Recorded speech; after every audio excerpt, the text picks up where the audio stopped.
Up arrive in the canyon, that's where I long to be, with my three good companions, just my rifle, pony and me. Microciné, bonjour ou bonsoir, ça va dépendre de l'heure à laquelle vous allez découvrir cette nouvelle émission. Vous connaissez bien la personne à côté de moi, elle est déjà venue, il est déjà venu. Benjamin Thomas était déjà venu il y a quelques mois de cela pour parler d'un ouvrage collectif autour de l'œuvre de Bruno Dumont. Et cette fois-ci, il revient seul, entre parenthèses, seul, pour un essai dans la collection Essais de la maison d'édition La Lettre Volée. Le titre est Sujet au pluriel sensible, soit une esthétique des personnages de cinéma. Je montre, voilà, c'est juste là. Bien évidemment, toutes les informations dans le descriptif de cette vidéo. Et l'auteur est là, Benjamin Thomas. Merci beaucoup. Comment allez-vous ? Ça va bien, merci beaucoup Samir pour cette invitation. Et puis bonjour à toutes et à tous. Merci à vous. Alors, d'emblée, tout de suite, je commence. Et j'ai envie de vous demander, même si on a très bien compris, parce que l'esthétique des personnages de cinéma, ça veut dire quelque chose, mais pourquoi sujets sensibles et qui sont réellement ces sujets ? Très bonne question. Écoutez, c'est vrai que c'est un livre d'analyse filmique avant tout. Hein. C'est pas un livre vraiment de théorie, ou plutôt qui déploie quelque chose comme une esquisse de proposition théorique, mais à partir de l'analyse filmique. Pourquoi sujet sensible ? Parce qu'en fait, le fil rouge entre ces différentes analyses, hein, qui peuvent se lire de manière d'ailleurs autonome, hein, le fil rouge, c'est justement un accent qui est porté sur le personnage de film en ce qu'il est un sujet sensible au sens de sensoriel, quoi. C'est-à-dire il exerce l'un de ses 5 sens. Je suis parti d'un constat, en fait, tout bête, et d'un état peut-être plutôt rare dans le cinéma, en fait, quantitativement, d'un état du personnage qui m'intéressait, qui est pas l'un et l'autre de ces deux états dont je vais parler sont pas exclusifs, hein. C'est-à-dire que le personnage, tel qu'on l'entend habituellement, c'est quelqu'un qui a une fonction dans, on va dire, l'économie, la logique du récit. Il a une psychologie très souvent, dans la plupart des films, il a une psychologie, et cette psychologie elle-même, elle sert le déploiement de l'intrigue. C'est-à-dire que les traits psychologiques du personnage, comme ses actions, sont utiles à déployer l'intrigue. Mais le personnage, qui peut être donc ça en même temps, hein, il peut aussi parfois être un sujet qui simplement va nous être montré. Un film va prendre le temps, c'est un choix, hein, c'est vraiment une option esthétique importante. Un film va prendre le temps de nous montrer un personnage en train simplement, par exemple, de marcher, d'éprouver le monde par la marche, par exemple, mais sans forcément de but précis. En tout cas, sans un but qui soit donné d'emblée. On va d'abord voir se déployer cette marche, cette communion d'une certaine manière avec l'espace par le biais de la marche, ou bien on va prendre le temps. J'étais venu pour Dumont, il y a un chapitre de nouveau, j'ai pas pu m'empêcher sur Dumont, où il est question de personnages qui contemplent le monde, qui le regardent sous les aspects du paysage au sens le plus fort du terme, hein, c'est-à-dire prendre un peu de distance pour regarder le monde, faire du regard le rapport prééminent au monde, pour l'espace d'un moment, s'imprégner de la présence du monde par la vue, par exemple. Voilà. On va aussi avoir des films qui, je pense à un film de Koreeda dont je parle dans le livre, son premier film de fiction, Maboroshi, qui va nous montrer, et cette scène est absolument cruciale, va nous montrer le personnage féminin principal en train d'écouter le monde, en fait, d'être réceptive au bruit dont se tisse finalement le monde autour d'elle. Et on la découvre se rendant de nouveau disponible par l'écoute, par l'ouïe, au bruit du monde. Et si les films dont je viens de parler prennent le temps de faire ça, c'est-à-dire de construire des sujets sensibles, hein, donc c'est dans ce sens-là, de construire des sujets sensibles, c'est que c'est pas gratuit, c'est pas juste comme ça tout à coup pour faire une espèce de trou dans le tissu narratif. Hein. Ça a une utilité, et c'est mon postulat, c'est qu'en fait, quand des films choisissent de donner de l'importance à un tel type de personnage, une telle manière d'être personnage, c'est qu'en fait, ça répond à des questions très importantes pour ces films-là. Ils avaient quelque chose à exprimer de très important, et la figure de ce sujet qui écoute, qui regarde, qui marche sans but, cette figure-là, elle avait une importance cruciale. Elle répondait d'une certaine manière, elle leur offrait à ces films la figure dont ils avaient besoin pour exprimer quelque chose en particulier.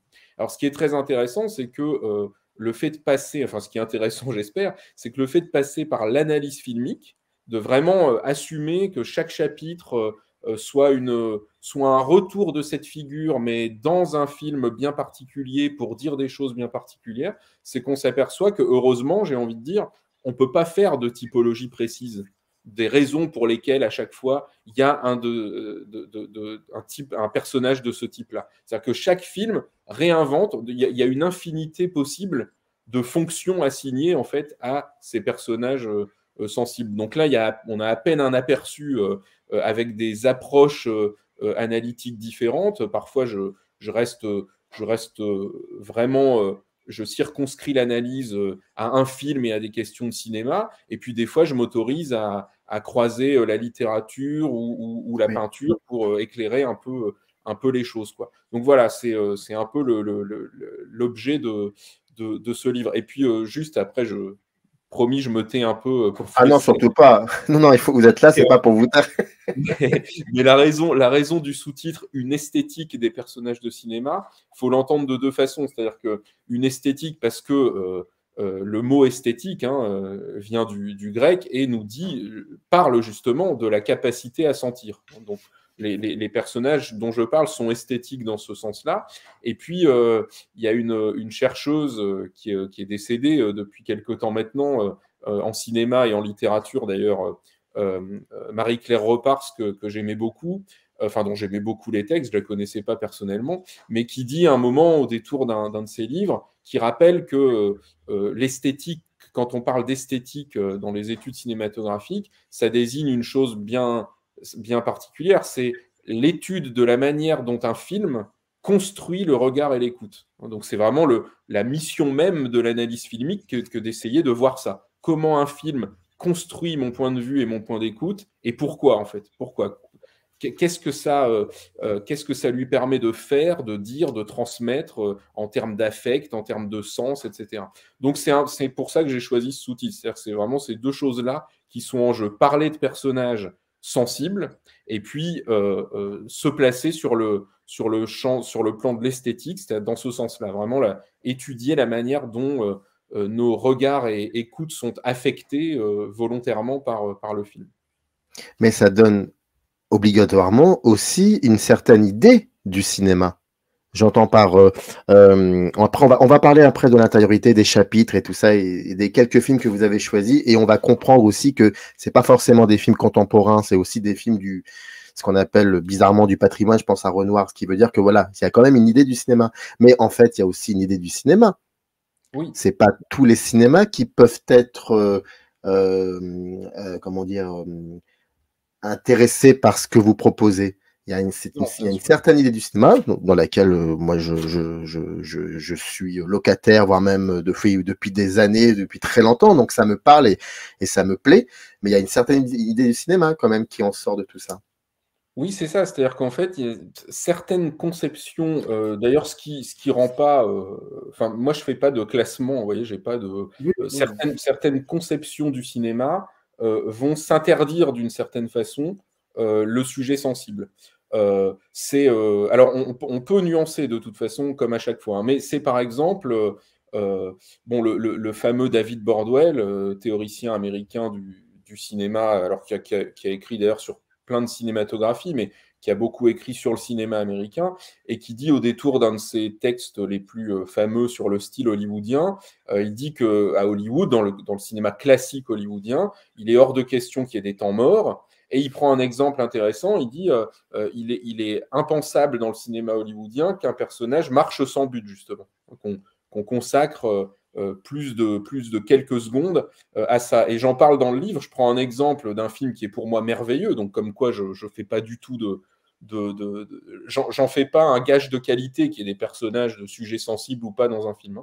Il y a je prends comme exemple un film merveilleux qui est Laura de Otto Preminger, dans lequel le personnage de Waldo dit, dans les dialogues, j'ai marché longtemps, etc. Et en fait, à l'image, c'est quoi c'est, mais je crois, une seconde, un plan d'une seconde dans lequel on le voit marcher.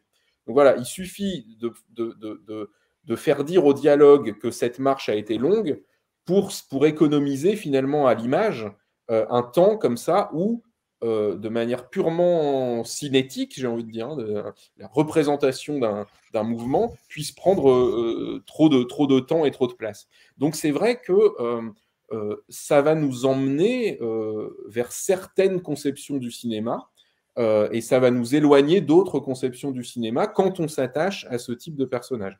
Ceci dit, je parle justement dans le livre de Hitchcock parce que même si c'est discret, moi, il me semble que Hitchcock, notamment dans Vertigo, il assume finalement de traduire des émotions par des plans un peu trop longs, entre guillemets, le trop long, selon peut-être du coup la conception canonique de la mise en scène hollywoodienne, il s'autorise à octroyer un temps un peu trop long à notamment un plan où, ça y est, son nom m'échappe, mais la meilleure amie de Scotty, qui est peintre.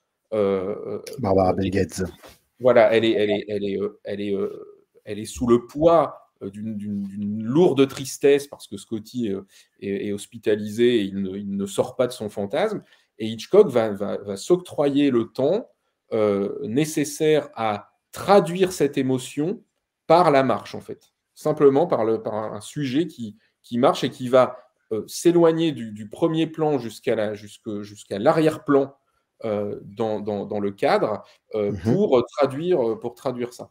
Et donc là, vous voyez, alors on voit tout de suite que ça a une fonction, et en même temps, c'est vrai que ce temps étiré, cette évolution du corps dans l'espace, c'est quand même peu fréquent dans le cinéma hollywoodien que de vraiment donner charge finalement à cette épreuve du sensible, du monde sensible par le corps, pour signifier quelque chose, pour signifier une émotion comme ça qui pèse sur les épaules de cette femme. Donc, enfin voilà, c'est vrai que ça peut nous éloigner quand même de tout un pan, de toute une conception du langage, on va dire ça comme ça, cinématographique, ou de la fiction, alors que dans d'autres types de cinéma, on va vraiment trouver...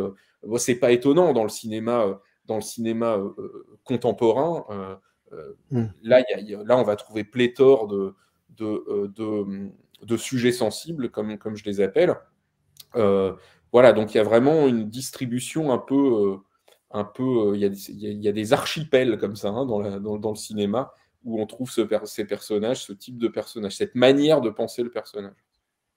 Moi, ça m'avait étonné, je me souviens, j'ouvre une petite parenthèse, ce film de 1958, un des derniers films de Fritz Lang, Le Tigre du Bengale, qui s'ouvre sur une scène complètement surréaliste, parce que on est en 58, parce que c'est Fritz Lang, parce que, comme vous l'avez dit, le temps est questionné différemment, et on voit tout simplement le personnage principal, enfin on devine que ce sera le personnage principal masculin qui est tout simplement assis en train de fumer une cigarette et qui regarde des enfants jouer. Ça m'avait étonné cette scène à l'époque, ça m'étonne encore toujours, et parce que je n'arrivais pas à me retirer de la tête que c'est fait en 58, c'est bizarre de voir ça. Alors que finalement, aujourd'hui, alors qu'on est entouré que de ce genre de plans, qui sont d'ailleurs très beaux, mais c'est intéressant de voir que là, on a un sujet sensible, pour le coup. Oui, c'est comme quoi, il faut se garder les catégories, elles sont intéressantes pour nous donner des repères, se repérer comme ça dans l'histoire du cinéma, dans oui, en termes de style, etc., d'appréhension justement du médium cinématographique, mais en même temps, il faut toujours faire attention parce qu'on n'est pas à l'abri de trouver tout à coup au cœur du classicisme, justement, un film qui va s'autoriser, ce qui peut-être d'ailleurs lui donne encore plus de force à cette occurrence-là. C'est vrai que moi c'est ce qui m'intéresse chez Hitchcock, c'est que tout à coup, voilà, au cœur du cinéma hollywoodien, et j'aurais pu en trouver bien d'autres, je suis sûr, parce que comment dire, c'est rare, mais c'est pas unique. Voilà, je pense qu'on pourrait en trouver effectivement chez Lang, chez bien d'autres, quoi. Mais comme il y a peu de chapitres dans ce livre, je voulais un peu, voilà, donner le sentiment d'une variété comme ça des objets, de Dumont pour le contemporain et aussi Koreeda, à Renoir et Hitchcock, en passant par Tarkovsky, enfin voilà. Eh ben, alors, je voulais vous poser d'autres questions, mais on va rester sur ça, sur le livre, sur la construction. Est-ce que vous pouvez nous expliquer un peu comment vous avez donc construit, vous l'avez évoqué un peu, vous avez commencé à en parler, mais voilà, au niveau du chapitrage, comment vous l'avez construit ce livre? Alors, d'abord, il faut dire une chose qui est pas explicitée à ce point dans le livre, mais quand même qu'on comprend grâce à une note en fin d'introduction. Bon, c'est pas très intéressant, très important, c'est de la cuisine interne, mais ce livre, c'est une collection de textes qui n'ont pas tous été écrits au même moment, déjà.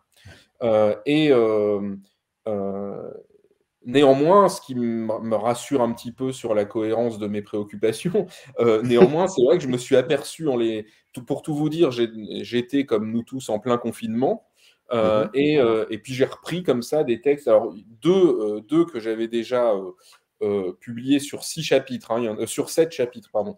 Il y en a 2 qui étaient déjà publiés, mais que j'ai vraiment repris pour l'occasion, et puis 5 qui traînaient comme ça dans mes archives, qui avaient été des communications à des colloques ou dans des séminaires de recherche, etc. Et je me suis aperçu en reprenant un peu ces textes que oui, il y avait quand même un fil rouge qui était celui-là. Je ne me suis pas forcé à le trouver. Il y avait quand même à chaque fois cette idée, plus ou moins, avec plus ou moins d'intensité dans le travail d'analyse, mais la présence de cette figure de sujet sensible qui se donnait comme un des nœuds possibles des problématiques du film. Voilà. Chaque fois, des enjeux du film semblaient se nouer, pas uniquement dans cette figure, mais semblaient se nouer dans cette figure du sujet sensible. Donc déjà, j'ai gardé donc, ceux de mes textes qui tournaient autour de cette question. Et puis ensuite, comment j'ai construit les choses, en fait, pour tout vous dire, je me suis dit que j'allais aller peut-être des expériences sensibles les plus communes, les plus partagées, jusqu'à des choses que seul le cinéma permet d'éprouver. C'est-à-dire qu'on ne pourrait pas éprouver dans le monde réel auquel nous sommes assujettis, puisqu'en fait, les 2 derniers chapitres, il y en a un qui parle d'une figure, d'un sujet sensible très étrange, puisque c'est la figure d'un homme arbre, un homme en train de muter en arbre, avec 2 films qui le font de manière très très différente, mais ils m'ont intéressé ces films. Donc c'est Shinji Aoyama avec La forêt sans nom, et la même année, un court-métrage d'un cinéaste que j'aime beaucoup, dont je viens de voir d'ailleurs le dernier film que j'ai adoré, c'est Thomas Salvador, un court-métrage qui s'appelle Là ce jour, 2 ou 3 minutes dans mon souvenir, qui propose aussi cette figure-là. Et ça m'a intéressé parce que je dis que ce sont des expériences improbables pour nous, pour nos corps pris dans le monde tel qu'on le connaît. Mais ce qui est intéressant avec ces films, c'est qu'ils nous montrent un corps humain en train d'accéder à cette autre manière d'être au monde, sous des formes qui empruntent au végétal. Et donc, c'est ça qui est intéressant, c'est que ça part, on peut s'identifier sur le plan sensoriel, on peut s'identifier à ces corps, et le cinéma nous propose d'approcher quelque chose de ce que ça pourrait être que que de sentir ou de faire l'épreuve du monde en passant dans le règne végétal, quoi. Donc, et puis le tout dernier, autour de Tarkovsky, où je me suis amusé à convoquer aussi la peinture, c'est sur le fantasme que je retrouve chez Tarkovsky, mais pas seulement, qu'on peut même pister jusque dans certains écrits de la Renaissance où ça surgit de manière négative. C'est plutôt positif chez Tarkovsky, mais c'est le fantasme d'une espèce de capacité à voir qui serait pas, ou de point de vue qui serait pas du tout aérien, mais qui serait de l'ordre du liquide, quoi, hein, de l'imprégnation, comme ça, comme si l'œil pouvait avoir accéder à quelque chose de liquide et s'imprégner comme ça dans la matière. Donc, pour résumer, Samir, j'ai construit vraiment l'avancée dans le livre comme ça. C'est-à-dire, on passe vraiment d'expériences qu'on peut tous éprouver, écouter le monde, jusqu'à des choses absolument improbables, mais que le cinéma, c'est l'une de ses nombreuses beautés et puissances, peut nous permettre d'éprouver aussi, quoi, d'une certaine façon. Mais il y a quelque chose, peut-être, si on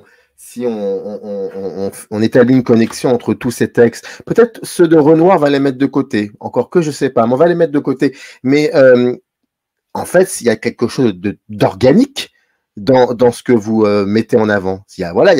On dit souvent c'est un film qui pense, mais là pour le coup, ou alors c'est un film qui transpire. Enfin, c'est des termes très critiques de cinéma, mais là pour le coup, ça a du sens. Donc il y a quelque chose de très organique en fait. Moi, je suis persuadé depuis très très longtemps que le cinéma, c'est un art puissamment synesthésique, comme on dit. C'est-à-dire que j'éprouve les choses par l'œil, mais en fait, ça déborde, ça sollicite d'autres sens, en fait. Ça, c'est clair. Enfin, je veux dire, on peut, et tout le monde le vit, ça, hein. Il y a des films qui nous accueillent, dans lesquels on a froid. Il y a des films dans lesquels on a chaud. Il y a des films, enfin voilà, quoi. Et moi, je pense vraiment qu'on peut. Mais alors, c'est nous les sujets sensibles pour le coup. C'est nous qui devenons. C'est ça qui est beau. Alors, j'en parle dès le premier chapitre avec les films de Koreeda. C'est-à-dire que Koreeda travaille tellement avec des phénomènes subtils. Il nous demande tellement finalement déguiser notre attention à des phénomènes discrets que non seulement il nous parle de sujets sensibles, mais il nous rappelle à quel point être spectateur, notre travail de spectateur, c'est d'être des sujets sensibles, c'est-à-dire attentif vraiment à tous les phénomènes tonitruants comme inframinces qui travaillent dans les films et qui nous affectent en fait, hein, c'est ça, c'est-à-dire que vous avez raison, moi je pense que les films, les formes que nous proposent les films, c'est des formes qui nous affectent bien évidemment, enfin voilà, elles pensent, elles transpirent et elles affectent aussi, quoi, enfin vraiment, et cette expérience elle peut être alors elles sont affectées de sens, bien évidemment, qu'elles parlent à notre intellect, ces formes. Et bien, elles nous racontent des choses, elles sont intelligibles, mais elles sont aussi sensibles, ces formes. Vraiment, elles nous affectent, elles nous touchent, elles nous travaillent, quoi. Donc, c'est vrai que les sujets sensibles, encore une fois, c'est pas le sujet du livre, mais je ne le tais absolument pas. Le sujet sensible, c'est aussi nous, spectateurs, quoi. C'est aussi nous, spectateurs. Est-ce que, vous l'avez dit dès le début de l'émission, mais est-ce que, en fait, la condition sine qua non de voir dans un film, d'y voir d'y voir ces sujets sensibles dans un film via des personnages où on les voit marcher, on les voit transpirer, on les voit contempler, on voit aussi que les corps de ces personnages, je pense à Kitano par exemple, vous dites d'ailleurs quelque chose, je vais quand même, ça j'avais envie de le dire, de le citer, c'est pas citer plutôt, c'est lire un extrait. Voilà, par rapport à Kitano, c'est page 73 et c'est le chapitre, donc c'est Trébuchet, c'est le 4e chapitre, Trébuchet, corps burlesque au pluriel dans le cinéma de Takeshi Kitano.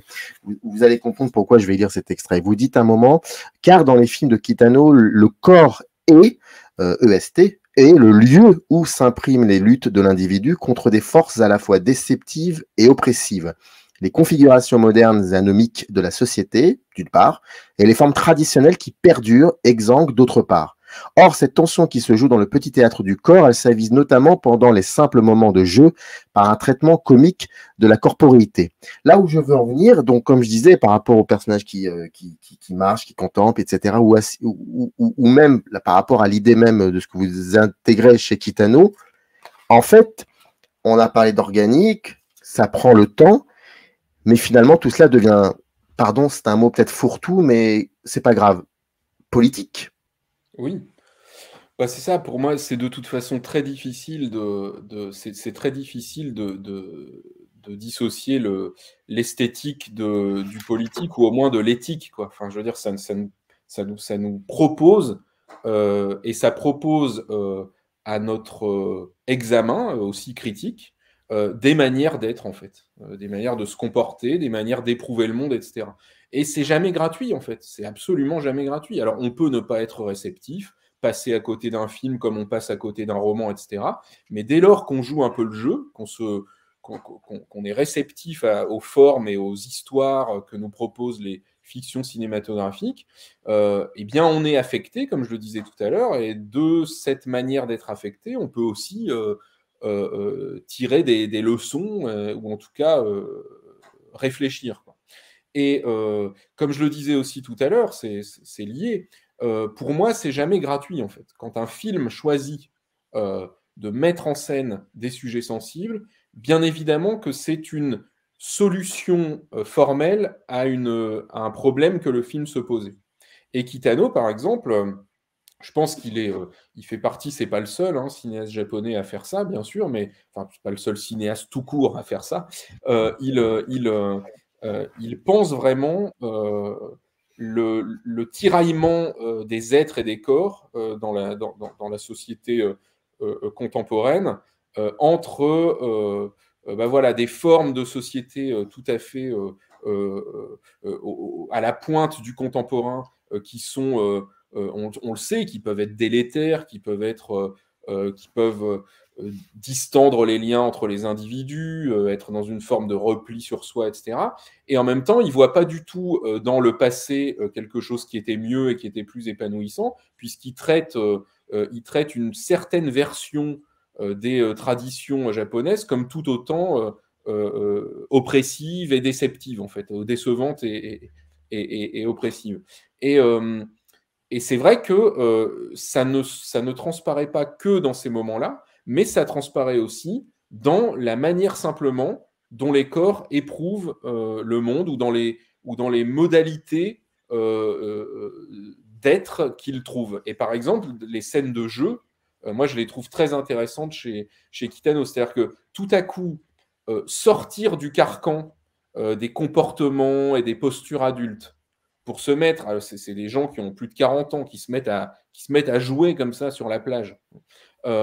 Cette puérilité même, qui est donc un état et du corps et de l'être, elle est subversive en soi parce qu'elle les fait sortir de l'ordre yakuza dans lequel ils étaient, dans ces hiérarchies, cette espèce de retenue, de sérieux, dans lesquels, quand la violence explose, c'est toujours pour servir le clan, etc. Et là, tout à coup, on envoie valdinguer tout ça en revenant à une forme de puérilité. Et en même temps, ce qui est éminemment intéressant chez Kitano, c'est que dans ces moments de jeu, on retrouve malgré tout ce à quoi les personnages étaient en train d'espérer échapper. C'est-à-dire qu'en se mettant à jouer, ils pensaient échapper au monde des Yakuza, et en même temps, la violence du monde des Yakuza, elle les rattrape. Je donne un exemple tout bête, c'est la bataille de feux d'artifice dans Sonatine. Et tout à coup, donc, il commence comme une espèce de désordre joyeux, de chaos bon enfant. Et tout à coup, que fait Murakawa, le personnage de Kitano? Il se met à tirer à balles réelles. Et là, tout à coup, on bascule du jeu à une forme de violence qui fait retour, quoi. Ce qu'on essayait de quitter, de fuir, ça revient malgré tout. Donc c'est assez désespéré, mais tout ça pour dire que voilà, c'est ce que je veux dire quand je dis que le corps chez Kitano, il est vraiment le petit théâtre où se jouent ces tensions entre un élan vers l'émancipation, la libération, et le poids comme ça, de l'oppression. Et ça se joue dans tout un tas de choses. Ce serait par exemple le poids du tatouage C'est marrant, chez Kitano, on a vraiment l'impression que le tatouage pèse sur les épaules du Yakuza. Il y a au moins 2 films dans lesquels il nous montre ça. C'est-à-dire le personnage qui veut sortir du clan, qui est courbé comme ça sous le poids du tatouage, ce serait ça contre la chute, par exemple. La chute, elle n'est pas du tout négative chez Kitano. Chuter, c'est justement abandonner toutes les postures pour retrouver une espèce de contact assez jubilatoire avec le monde, avec la matière du monde, quoi. L'exemple le plus parlant étant, j'en parle dans le livre, quand il se vautre dans un jardin zen, quoi. C'est les formes de la culture qui sont complètement brouillées, et c'est vraiment un contact du corps à la matière qui est retrouvé, quoi, d'une certaine façon. Je rappelle, sujet sensible, une esthétique des personnages de cinéma, c'est dans la collection essai de la maison d'édition La Lettre Volée. Il y a beaucoup de choses dans le livre, on ne pourra pas tout dire, mais j'aimerais quand même, avant de vous laisser, revenir sur un des chapitres concernant Renoir. Vous dites cette phrase: comment se saisir en cinéma de l'histoire et du peuple. Comment se traduit cette sensibilité de ces sujets-là dans les films de Renoir? Là, vous prenez comme exemple Elena et les hommes. Il y a Nana aussi. Enfin, comment ça se traduit par rapport à ce rapport à la grande histoire? Alors oui, Elena et les hommes est absolument fascinant pour ça. Alors je vais essayer de pas être trop long, rassurez-vous, mais c'est vrai que moi, non, je m'inquiète, je vais m'inquiéter si vous êtes court. Non, soyez long, s'il vous plaît. C'est tellement intéressant. Non, prenez votre temps. Ouais, non, chez Renoir, il y a quelque chose de très intéressant. Alors, quand j'avais travaillé sur notamment Elena et les hommes, mais je parle aussi un peu de la Marseillaise, c'est vrai que j'avais trouvé des outils très intéressants pour penser tout ça chez Georges Didier Huberman, hein, qui s'était justement posé la question de le peuple est-il représentable comme peuple? Est-ce qu'on risque pas à chaque fois de tomber dans quelque chose qu'il fige sous la forme soit de la foule, soit de la masse, soit de la nation, etc. Vous voyez, qui oublie en fait que dans le peuple, il y a une forme de communauté, mais il y a aussi des individualités, voire des antagonismes préservés. C'est ça un peuple. Une nation, ça se donne ça voudrait être donné sous les aspects d'un unanimisme absolu, enfin, vous voyez, d'une uniformité. Le peuple, c'est plus compliqué, comme le dit Didier Huberman en citant Jean-Luc Nancy. Dans le peuple, il y a de l'avec et il y a de l'entre. C'est-à-dire qu'on est ensemble et en même temps, il y a plein de petits écarts, quoi. Et ce que je trouve fascinant chez Renoir, c'est que c'est quelqu'un qui a toujours eu les plus grandes précautions à ne absolument jamais donner des images qui pourraient prétendre être exhaustives. Par exemple, quand il fait un film historique, il fait tout pour nous rappeler qu'il ne nous montre que des bribes d'histoire, que ça fuit de toutes parts et que si on veut la grande histoire, on ne peut pas compter que sur son film. Il faudra aller combler les vides par nous-mêmes, ailleurs, en dehors des cinémas, etc. Et le peuple, c'est un peu la même chose. C'est-à-dire, il ne veut surtout pas montrer le peuple, prétendre montrer la totalité du peuple. Donc, qu'est-ce qu'il fait? Je vais prendre un exemple simplement de mise en scène que je trouve absolument redoutable. C'est qu'il va nous montrer le personnage d'Elena, qui veut absolument aller voir les défilés du 14 juillet. Les défilés du 14 juillet coïncident cette année-là avec une espèce de parade tout à la gloire d'un militaire dans lequel on reconnaît les traits du véritable boulanger, quoi, hein, qui travaillait quasiment, on pourrait dire, je vais trop vite, hein, mais à un coup d'État d'une certaine façon. Qui a voulu faire un coup d'État, ouais. Ouais. Et donc, ce qui est très intéressant, c'est que Renoir nous montre Elena littéralement contaminée par la liesse, donc une forme d'unanimisme. On crie son soutien, la foule crie son soutien au général. Et qu'est-ce qu'il fait? Il nous montre jamais l'objet du regard de cette foule. Ça, on verra jamais passer. Déjà, ça, c'est très intéressant. On verra jamais passer le cortège. Et surtout, à l'intérieur de cette foule qu'il a commencé à nous montrer comme prise sous l'angle de l'unanimisme, eh ben, il va nous montrer tout un tas de petites interactions complètement chaotiques et complètement gratuites. Elena qui perd son parapluie, qui va se voir donner un bambin par une mère le temps qu'elle fasse autre chose, mais le mouvement de la foule les emporte. Enfin bref, donc voilà, il y a comme ça des interactions qui nous sont montrées sur le mode comme ça du désordonné, du chaotique, qui vient dynamiter de l'intérieur le discours sur la foule. Et c'est vrai que rien que ça, mais il y aurait d'autres exemples, hein, rien que ça donne bien à voir comment Renoir essaie en tout cas de trouver une réponse esthétique et surtout de donner une puissance critique et politique à cette représentation, cette représentation de la foule dynamitée par justement ce qui serait le peuple. C'est-à-dire c'est l'existence d'un commun avec les différences maintenues qui n'est récupérée par aucune signification supérieure. Voilà. Et là, tout à coup, il nous montre ça au milieu de la foule qui était pourtant rassemblée pour le fameux général. Comme disait Truffaut, c'est un cinéaste de sentiments personnels, et dans cette histoire de foule, il y a de cela. Sujet sensible, une esthétique des personnages de cinéma, c'est Benjamin Thomas, c'est édité dans la collection Essai de la lettre volée. Dans le descriptif de la vidéo, vous cliquez sur le lien et vous tomberez à ce moment-là sur la page du livre de la maison d'édition, au cas où vous souhaiteriez vous le procurer. Merci en tout cas beaucoup, Benjamin, d'être venu. Je mets 3 points de suspension parce que, comme on dit, jamais 203. Donc voilà, on se reverra un jour, c'est très certainement. Avec grand plaisir, Samir. Merci beaucoup en tout cas. Merci à vous. Générique. Up arrive in the canyon, that's where I long to be, with my 3 good companions, just my